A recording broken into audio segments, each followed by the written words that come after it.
நெல்லை மாவட்டம் வள்ளியூர் அருகே சிறுமளஞ்சி உச்சினி மாகாளியம்மன் கோவில் கொடை விழாவை முன்னிட்டு பெண்கள் முளைப்பாரி எடுத்து மேளதாளத்துடன் ஊர்வலமாக வந்து நேர்ச்சை செலுத்தினார்.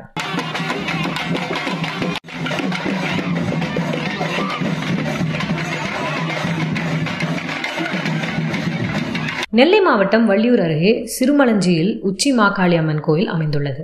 இக்கோயில் கொடை விழாவை முன்னிட்டு 100க்கும் மேற்பட்ட ஆண்களும் பெண்களும் உலக நன்மை வேண்டியும் விவசாயம் செழிக்கவும் கடந்த ஒரு வாரமாக காப்பு கட்டி விரதம் இருந்து தீச்சட்டி கையில் ஏந்தியும் தலையில் அலங்கரிக்கப்பட்ட சுவாமி அம்மன் உருவத்துடன் கூடிய முளைப்பாரிகளை சுமந்து மேளதாளத்துடன் ஊர்வலமாக வந்து நேர்ச்சை செலுத்தினார். இதனை சுற்றுவட்டார பகுதியை சேர்ந்த ஏராளமான பக்தர்கள் கலந்து கொண்டு தரிசனம் செய்தனர்.